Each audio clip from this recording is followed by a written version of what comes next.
네, 감사합니다. 우리 로마서 14장 1절에서 6절 말씀을 함께 읽겠습니다. 로마서 14장 1절에서 6절입니다.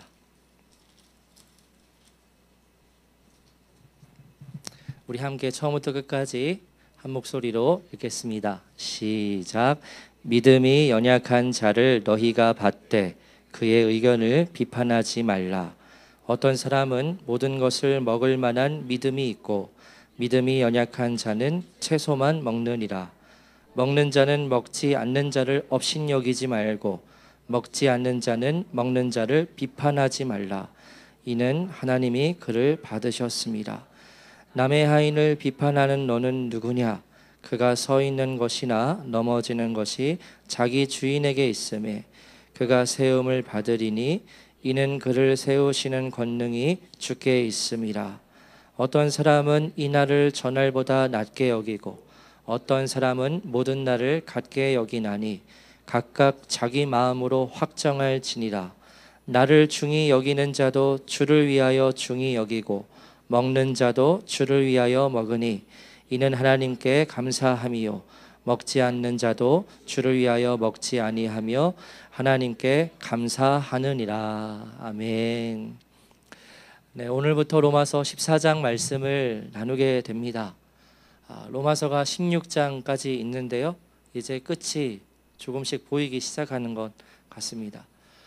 우리 로마서 12장부터 말씀을 잠깐 다시 나누자면요, 구원받은 그리스도인이 개인이 어떠한 삶을 구원받은 이후에 살아가야 하는지 큰 원리를 제시한 다음에 그 다음에 바울이 무엇에 대해서 말을 하고 있냐면 교회에 대해서 말을 합니다. 그래서 교회가 가져야 할 여러 가치들, 먼저는 예수 그리스도라는 분명한 믿음의 표준에 대해서 말했고요, 그 다음에는 사랑에 대해서 말했지요. 사랑. 이 사랑에 대해서 참 많은 말씀을 몇 번에 걸쳐서 나누었습니다.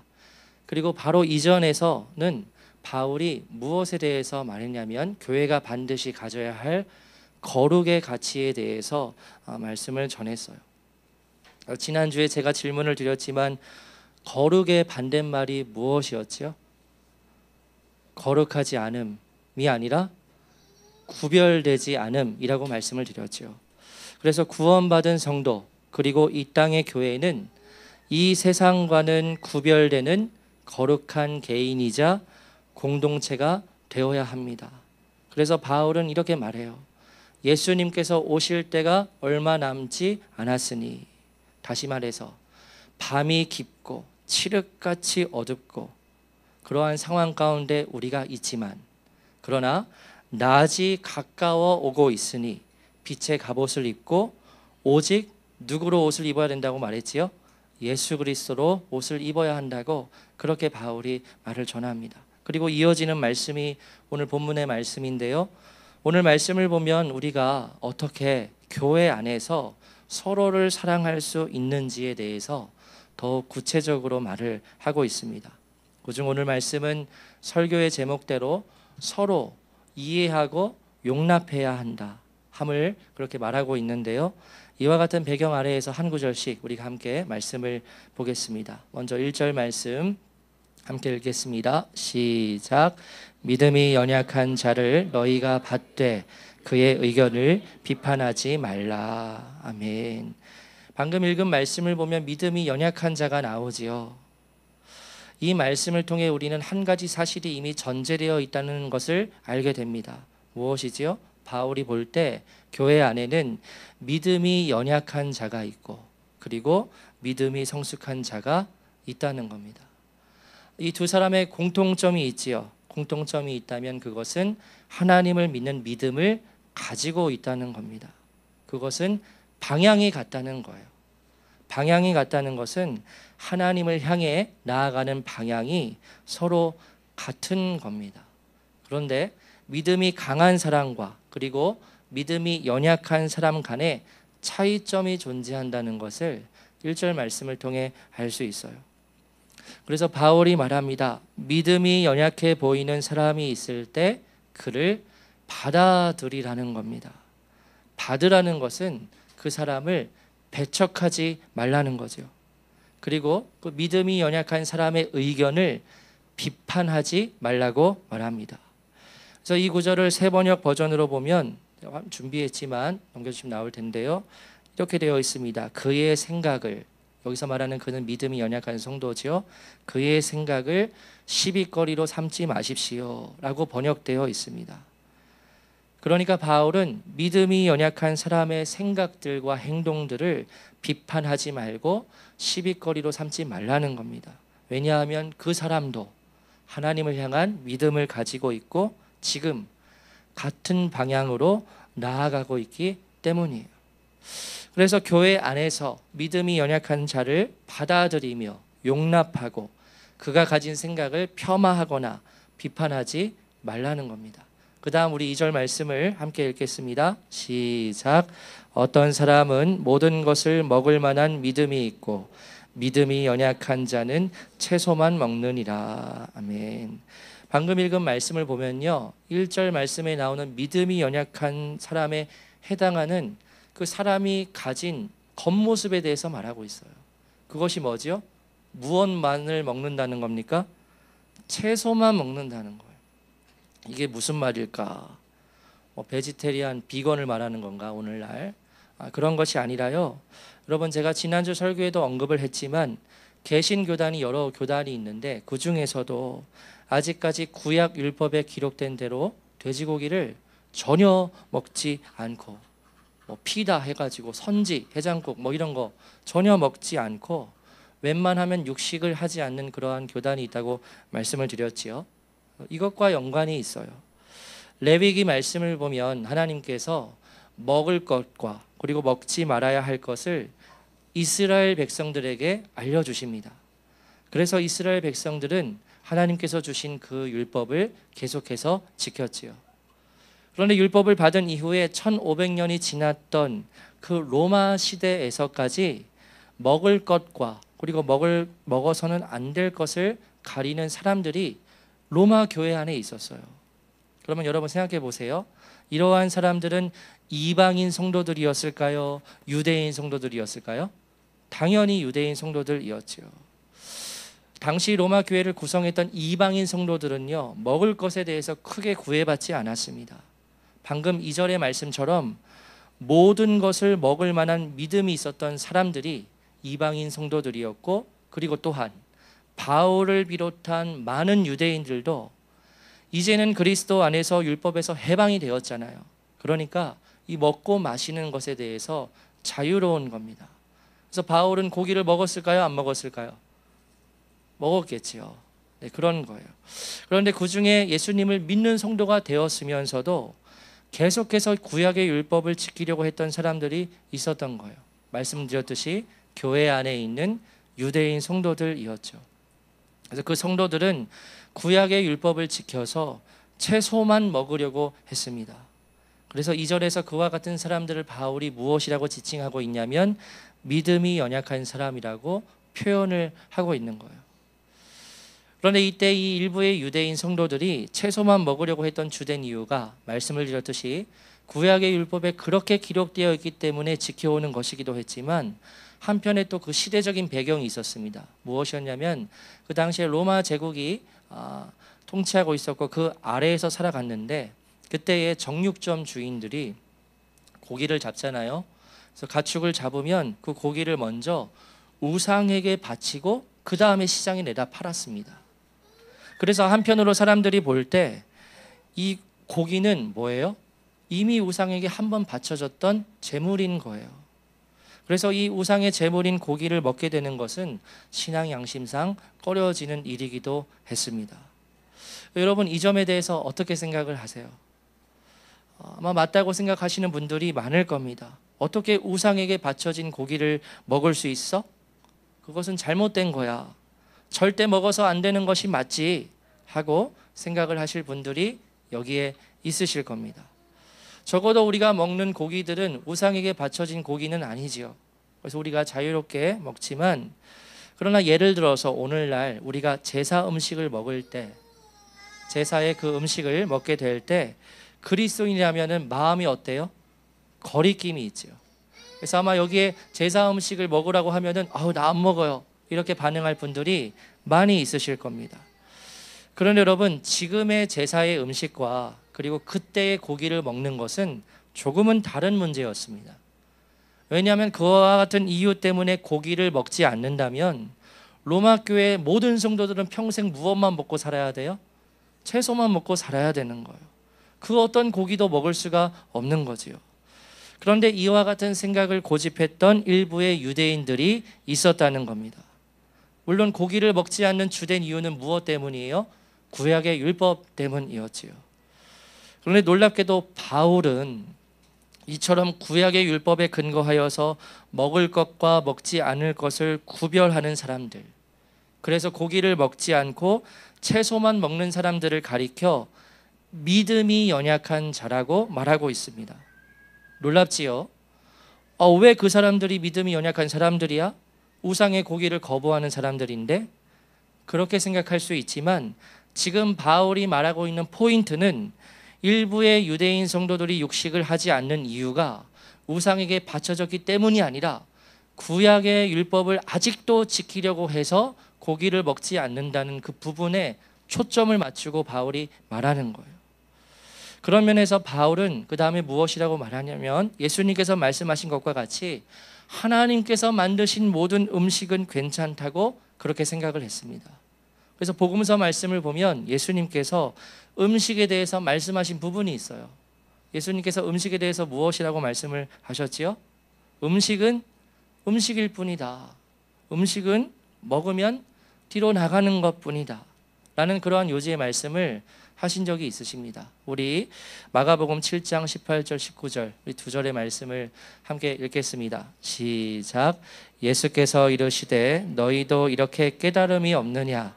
무엇이든지 밖에서 들어가는 것이 능히 사람을 더럽게 하지 못함을 알지 못하느냐? 이는 마음으로 들어가지 아니하고 배로 들어가 뒤로 나감이라. 이러므로 모든 음식물을 깨끗하다 하시니라. 아멘. 예수님께서 뭐라고 말씀하시죠? 모든 음식물은 깨끗하다 말씀을 하신 거예요. 바울은 이러한 예수님의 말씀을 기억하고 로마 교회 성도들에게 전하는 겁니다. 모든 음식은 하나님께서 만드신 것이기 때문에 바른 마음으로 바르게 먹으면 된다는 거지요. 중요한 것은 무엇을 먹고 무엇을 먹지 않을 것을 결정하는 것이 아니라 왜 먹느냐에 있다는 겁니다. 왜 음식을 먹어야 하느냐? 내가 무엇을 먹든지 마시든지 하나님의 무엇을 위해서 해야 합니까? 영광을 위해서 하라는 고린도전서 말씀이 있지요. 그래서 내가 무엇을 먹든지 마시든지 하나님의 영광을 위해서 하면 모두 다 먹을 수 있는 것이죠. 그런데 그처럼 생각하지 못하고 여전히 율법에 갇혀서 계속 채소만 먹는 사람들이 교회 안에 있었다는 겁니다. 그래서 겉으로 보면 그런 사람들을 볼 때 답답한 거죠. 아직도 구약의 율법에 얽매여 있네 하면서 답답한 거예요. 분명히 로마 교회 안에는 있지만 아직도 채식만 고집하는 성도들을 보면서 그와 같이 아직도 저러고 있네 하는 생각을 하는 성도들이 분명 있었을 거예요. 그래서 이어지는 3절에서 바울은 이와 같이 말합니다. 함께 읽겠습니다. 시작. 먹는 자는 먹지 않는 자를 업신여기지 말고 먹지 않는 자는 먹는 자를 비판하지 말라. 이는 하나님이 그를 받으셨습니다. 아멘. 바울이 말하기를 먹는 자는 먹지 않는 자를 업신여기지 말라고 말합니다. 여기서 먹는 사람들은 바울이 전제하고 있기를 바른 지식과 믿음을 갖고 있는 사람들이었고 그리고 로마 교회의 다수를 차지하고 있던 성도들이었습니다. 그런 사람들이 보기에 아직 채식만 고집하고 있는 사람들은 참 어리석어 보이는 거예요. 그래서 어떠한 마음을 가졌냐면 그들을 업신여기는 마음을 갖고 있었다는 겁니다. 업신여긴다는 것은 깔보는 거죠. 내가 위에 있는 거예요. 그리고 상대방은 아래에 있습니다. 그래서 위에서 이렇게 내려다보고 있는 거죠. 또한 반대로 먹지 않는 자는 먹는 자를 비판하지 말라. 채소만 먹는 입장에서 고기를 먹는 성도들을 어떻게 바라볼까요? 야, 구약의 율법에 하나님께서 말씀하셨는데 왜 돼지고기 먹어? 야, 그리고 그 우상에게 바쳐진 거 아니야? 어떻게 먹을 수 있어? 이러면서 막 비판을 했다는 겁니다. 그래서 비판한다는 것은 이미 마음속에서 내가 재판관이 되어서 비난하고 정죄하고 있다는 것을 말하는 거예요. 그래서 이와 같이 서로 교회 안에서 어떤 사람들은 채소를 먹는다는 이유로 업신을 여기고 또 반대로 이 사람들은 비판하고 판단하는 그러한 모습이 로마 교회 안에 있었다는 거지요. 그래서 바울은 분명히 말합니다. 자유롭게 무엇이든지 먹는 믿음을 가진 성도로서 채식을 먹는 사람들을 업신 여기지 말고 또 반대로 비판을 하지 말라는 겁니다. 왜지요? 하반절에 나와 있지요. 그 이유는 하나님께서 그를 받으셨다는 겁니다. 여기서 말하는 그는 양쪽 모두를 지칭해요. 먹는 자, 먹지 않는 자 모두를 말하는 겁니다. 그러니까 하나님께서는 이렇게 말씀하시는 겁니다. 믿음을 가지고 있다면 그 믿음에 강하고 연약함과는 상관없이 하나님께서는 모두를 받아주신다는 거죠. 그래서 여러분 중요한 것은 믿음의 유무입니다. 믿음이 있고 없고가 중요한 겁니다. 믿음을 가지고 있으면 하나님께서 모두를 다 받아주신다는 겁니다. 우리가 믿는 하나님께서는 믿음이 약하고 연약하다 하여서 그를 정죄하거나 판단하지 않으신다는 거죠. 우리 다음 4절을 말씀을 함께 읽겠습니다. 4절입니다. 시작. 남의 하인을 비판하는 너는 누구냐? 그가 서 있는 것이나 넘어지는 것이 자기 주인에게 있음에 그가 세움을 받으리니 이는 그를 세우시는 권능이 주께 있음이라. 아멘. 여러분 당시 로마 사회에서 노예 제도가 있었던 것 아시죠? 각 집마다 종들이 있었고 하인들이 있었습니다. 그래서 주인이 있고 하인이 있는데 그래서 각 종들은 그 집의 주인인 그 주인의 뜻에 따라서 행동해야 하는 것이 당연하겠죠. 근데 집마다 이제 풍습이 다른 겁니다. 주인의 성향도 다르지요. 그래서 바울이 비유를 해서 말하는 거예요. 남의 하인을 비판하는 것이 적절하지가 않다. 무슨 말이냐면요. 예를 들어서 A의 집안이 있습니다. 이 A의 집안에 있는 종들은 가장 중요하게 생각하는 업무가 뭐냐면 청소의 업무예요. 왜냐하면 이 A라는 주인이 가장 중요하게 생각하는 것이 집안의 청결이거든요. 그래서 이 집안에 있는 모든 하인들은 청소하는 일을 가장 열심히 행하고 그것을 가장 중요하게 생각을 하는 겁니다. 그래서 A의 집에만 가면은 아주 그냥 청결해요. 먼지 한 톨 없고 빛과 번쩍한 그러한 집이 늘 유지가 되는 거죠. 그런데 그러한 A가 B의 집에 들리게 되었습니다. 그런데 그 B 주인의 성향은 그렇게 청소를 잘 강요하지 않는 거예요. 평소에 야 청소 그까이 거 대충 해라 뭐 이렇게 생각을 하는 거죠. 그러니까 이 B의 집안에 있는 하인들 종들은 청소보다는 다른 일들에 더 열심을 내는 거죠. 그런데 이 A가 B의 집에 찾아왔습니다. 자기의 기준으로 볼 때 집이 너무 더러운 거예요. 근데 집이 더럽다고 해서 이 A가 B 집에 있는 하인들에게 너희들 왜 이렇게 청소 똑바로 못해? 청소 정말 이렇게 할 거야? 라고 말할 수가 있겠느냐는 거예요. 말할 수 있어요? 없어요? 없지요. 왜냐하면 그 A는 B의 집안에 속한 주인이 아니기 때문입니다. 그래서 이와 같은 비유를 바울이 말하고 있는 거예요. 이처럼 하인이 서 있든지 넘어지든지 그것은 전적으로 그 주인에게 달려 있다는 말입니다. 바울이 이러한 말을 하는 이유는 무엇일까요? 하나님과 우리와의 관계도 마찬가지라는 겁니다. 모든 믿음을 가진 자들의 주인은 누구시죠? 하나님이시라는 겁니다. 그것을 기억하라는 거예요. 그리고 마지막 구절에 중간부터 나오지만 이렇게 되어 있죠. 그가 세움을 받으리니 여기서 말하는 그는 누구입니까? 믿음이 연약한 자예요. 그가 세움을 받으리니 이는 그를 세우시는 권능이 누구께 있습니까?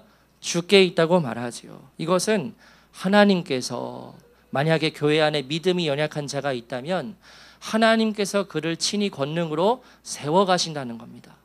하나님께서 그 믿음이 연약한 자를 믿음이 성숙한 자로 세워가시고 하나님께서 그렇게 만들어 가신다는 겁니다. 그런데 믿음이 강한 자로서 그 믿음이 연약한 사람을 향해서 업신 여기거나 그와 같은 마음을 가지면 안 된다는 거죠. 그래서 다음 5절 말씀을 읽겠습니다. 또 다른 문제가 펼쳐지는데요. 읽겠습니다. 시작. 어떤 사람은 이날을 전날보다 낮게 여기고 어떤 사람은 모든 날을 같게 여기나니 각각 자기 마음으로 확정할지니라. 아멘. 5절 말씀에서는 또 다른 두 부류의 성도들에 대해서 이야기하는데요. 로마 교회 문제가 참 많았습니다. 그죠?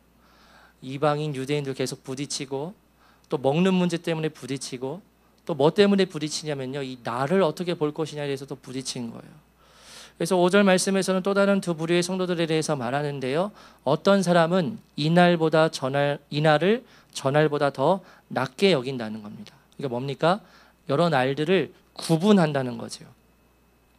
그러면 여러분, 이에 해당하는 사람들은 누구일까요? 앞에 나왔던 믿음이 연약한 성도의 배경과 이제 연결이 되는 겁니다. 여러분, 날들을 구분한다는 뜻이 무엇일까요? 무엇이냐면 구약의 율법에 나온 여러 절기들을 아직도 지키려고 하는 성도들이 있었다는 겁니다. 그래서 구약의 절기들은 우리가 무조건 지켜야 한다는 거예요.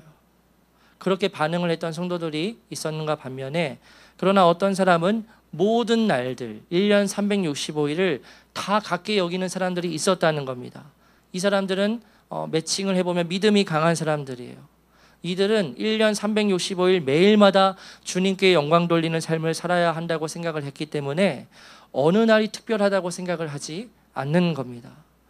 이렇게 특별한 날이 있다고 여기는 사람들이 있고, 반면에 특별한 날은 따로 없고 모든 날들이 주님의 날이다 라고 여기는 사람들이 있는 상황 가운데에서 바울이 무엇이라 말하지요?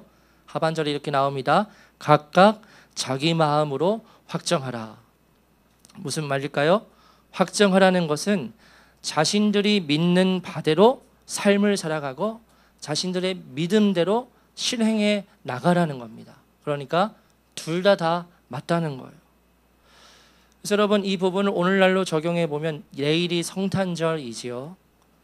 교회의 절기들을 중요하게 생각하는 성도님들이 오늘날에도 있습니다. 사순절, 부활절, 감사절, 또 대림절, 또 성탄절. 그래서 교회의 절기들을 매우 중요하게 생각을 하셔서 그런 특별한 절기가 올 때마다 마음속으로 기도하면서 그 절기들을 준비하고 맞이하는 성도님들이 오늘날도 계세요. 귀한 마음이지요. 그런데 바울은 말하는 거예요. 만약 그렇다면, 그래서 그렇게 절기를 중요하게 여긴다면 그 절기에 맞는 믿음을 가지고 일상의 삶에서 행하는 삶을 살아가라 라고 말하는 겁니다. 또한 반면에 1년 365일이 다 주님의 날이라고 고백하는 사람들이 있을 수 있지요. 절기도 뭐 의미가 있지만 모든 날들이 다 주의 날인 겁니다. 그러면 바울이 말하는 거예요. 그렇게 정말 믿는다면 실제 어떠한 삶을 살아가야 하지요? 매일 주님과 실제로 동행하는 삶을 살아갈 수 있어야 하는 거지요. 그래서 바울이 말하는 겁니다. 각각 자기 마음으로 확정할지니라. 나를 구분하는 이 문제에 대해서 맞고 틀린 부분이 아니니 자신이 믿는 대로 실제로 행하라는 거지요. 여기에서 포인트가 무엇입니까? 실제 믿는 그 믿음대로 그렇게 반드시 행하라는 겁니다. 그리고 6절에서 바울은 모든 성도들이 추구해야 할 본질적인 한 목적에 대해서 말하고 있는데요. 우리 함께 읽겠습니다. 시작. 나를 중히 여기는 자도 주를 위하여 중히 여기고 먹는 자도 주를 위하여 먹으니 이는 하나님께 감사함이요 먹지 않는 자도 주를 위하여 먹지 아니하며 하나님께 감사하느니라. 아멘. 바울은 이전에 언급했던 두 가지 문제를 통합하여서 결론을 내립니다. 음식과 나를 구분하는 문제에 대해서였지요. 말씀을 보면 결론은 바울은 양쪽 모두를 지지하고 있습니다. 나를 중히 여기는 자들도 주를 위하여 중요하게 여기고 먹는 자도 주를 위하여 먹는다는 겁니다. 왜냐하면 하나님께 감사하기 때문이라는 거예요. 또한 먹지 않는 자도 주를 위하여 먹지 않고 하나님께 감사한다는 겁니다. 그래서 바울은 이 말씀을 통해서 고기를 자유롭게 먹든 아니면 채소만을 먹든 이 모든 성도들은 주를 위하여서 그렇게 행한다는 거지요. 결국 무엇을 가지고 있다는 겁니까? 주님을 향한 믿음을 가지고 있다는 거예요. 또한 절기를 중요하게 여기는 것도 결국 주를 위해서 그렇게 중요하게 여긴다고 말합니다. 역시 주를 향한 믿음을 가지고 있는 거죠. 그래서 바울은 로마 교회 성도들이 모두 다 같은 공통점을 지니고 있다고 말합니다. 그것이 무엇일까요? 주를 믿는 믿음이 있고 하나님께 감사하는 마음을 가지고 있다는 것입니다. 로마 교회 성도들이 정말 다양한 생각을 가지고 막 나뉘어지고 분열하고 있었지만, 그러나 그 모두가 공통적으로 고백하고 있는 것이 있었으니 예수 그리스도는 곧 하나님의 아들이시오, 곧 하나님께서 육신의 몸을 입고 이 땅에 오신 분이라는 사실을 분명 믿음으로 고백하는 공통점을 가지고 있었다는 거죠. 그래서 이 본질을 볼 수 있어야 한다는 겁니다. 겉으로 드러나는 모습을 보는 것이 아니라 그 안에 있는 믿음의 유무를 볼 수 있어야 한다는 겁니다. 여러분, 오늘 이 본문의 말씀을 통해서 우리들은 어떤 메시지를 깨달을 수 있을까요? 여러분, 중요한 것은요, 겉에 드러나는 모습이 아니라 결국 무엇이라 할 수 있습니까? 그 안에 주를 향한 믿음이 있는가예요. 그 안에 정말 믿음이 있는가? 믿음이 강하고 믿음이 약하고가 중요한 것이 아닙니다. 무엇이 중요하지요? 믿음의 있고 없음, 유무예요. 그 안에 정말 주를 향한 믿음이 있는가? 그러면 여러분, 그 안에 믿음이 있는지 없는지 어떻게 알 수 있지요? 무엇을 통해 구별할 수 있지요? 결국에는 여러분, 거듭나는 겁니다. 결국에는 거듭나는 거예요. 여러분, 교회 안에 거듭난 성도가 있고 아직 거듭나지 않은 성도가 있습니다. 존 웨슬리의 표현으로는 참된 그리스도인이 있고 거의 그리스도인이 있어요. 여러분, 거의 그리스도인 넘겨주시면 나올 텐데, 거의 almost라는 단어죠. 거의 그리스도인, 무슨 뜻일까요?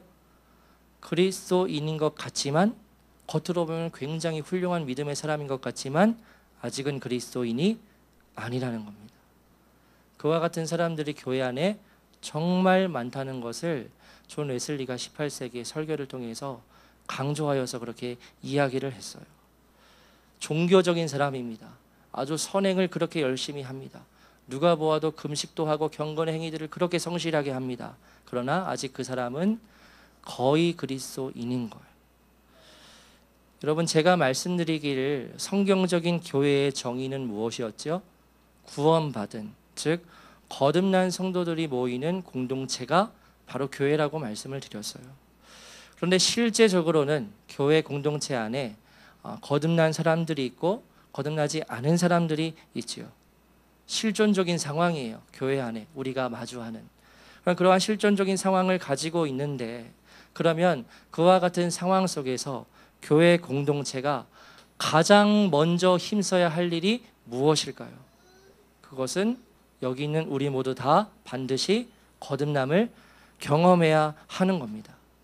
그것이 시작입니다. 거듭나지 못한 채 종교인으로 교회 안에 있으면서 그렇게 평생 동안 신앙생활을 하다가, 여러 번 말씀을 드린 거지만 반복해서, 나중에 주님을 뵙게 되었을 때, 아까도 신앙의 여정에서 말씀하셨죠. 믿음은 여러분 하나님과 나와의 1:1 관계입니다. 믿음은 각자이잖아요. 내가 신앙인으로서, 기독교인으로서, 종교인으로서 교회 안에서 평생 동안 그렇게 신앙생활을 해왔는데, 마지막에 하나님의 심판대 앞에 서 보니 내가 거듭난 사람이 아니었던 거예요. 이와 같은 일들이 얼마든지 일어날 수 있지요. 근데 감사하게도 제가 생각하는 것은 우리 교회 공동체 안에 있는 모든 성도님들은 그래도 갈망의 마음을 가지고 계신 것이 느껴집니다. 그 안에 겸손의 마음이 있으신 것이 느껴집니다. 그래서 정말 감사하게 생각을 하고, 그래서 모든 성도님들이 어쨌든 거듭남을 경험하게 되시기를 계속해서 기도하고 있는데요. 그렇지 못한 사람들이 있어요. 교회 안에 있습니다. 아직 거듭나지 못했습니다. 그런데 마음이 높아요. 그래서 인간적으로 거듭나지 못한 열매들을 교회 안에서 드러냅니다. 그러면 그때 이 교회 공동체는 어떻게 되느냐? 흔들려요. 여러분, 거듭나지 못한 한 사람 때문에 교회 전체가 풍비박산되는 일이 일어날 수 있을까요? 없을까요? 있어요. 너무나 그러한 일들이 실제적으로 교회 안에서 많이 일어납니다. 저는 목회자이니까 교회의 일들을 많이 간접적으로 듣게 되거든요. 한 사람 때문에. 그 한 사람이 교회 안에서 힘을 가지고 있는 거예요. 영향력이 있는 위치에 있는 거예요. 근데 그 거듭나지 못한 한 사람 때문에 교회가 완전히 무너지게 되는 일들이 너무나 많이 일어납니다. 전혀 주님의 뜻을 헤아리지를 못해요. 거듭나지를 못했으니까. 그러니까 교회 안에서 자신의 뜻을 펼쳐서, 그래서 교회가 망가지는 일들이 너무나 많이 일어납니다. 그래서 여러분, 우리는 이 점을 반드시 주의하여서 우리 더 가스펠 교회 공동체가 가장 먼저 힘써야 할 일이 제가 무엇이라고 말씀을 드리고 있습니까? 함께 예배를 드리는 모든 분들이 오직 주를 위하여 살아가는 거듭난 성도들이 되는 것입니다. 그럴 때 그 다음 적용을 할 수가 있어요. 그럴 때 그 다음 적용을 할 수가 있는데, 그 다음 적용은 무엇입니까? 교회 안에 믿음이 강한 사람이 있고 믿음이 연약한 사람이 있는 거예요. 그러면 이러한 상황에서 우리는 어떤 점을 생각할 수 있을까요? 내가 믿음이 성숙한 사람의 성도에 해당한다고 하면 아직 그렇지 못한 성도님들을 보며 절대 업신여기거나 비판하거나 정죄하지 말아야 합니다. 만약 그와 같은 마음이 남들은 다 보지는 못하지만 내 마음속에 은근히 있는 거예요. 왜 저래? 왜 저런 모습을 보이지 교회 안에서? 그와 같은 마음이 우리 안에 있다면, 아까 바울이 예를 들었죠. 남의 집 하인을 보면서 무엇이라 비판하고 정죄하는 그와 같은 어리석은 사람과 같다는 겁니다.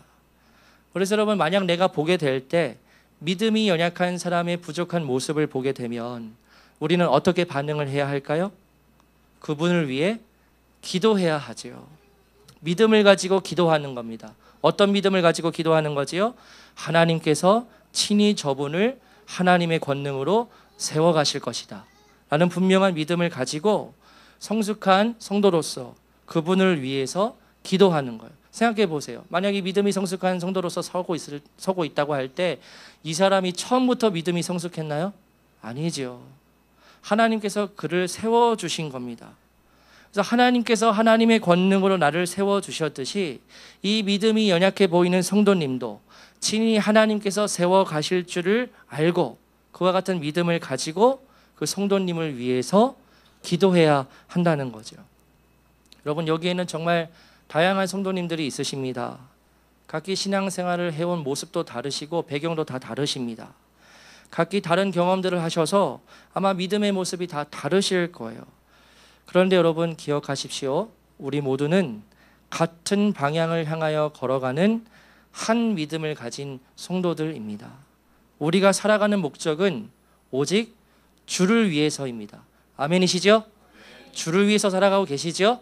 그러면 우리는 주 안에서 믿음을 가지고 있는, 중요한 거예요. 믿음을 가지고 있는 성도인 거예요.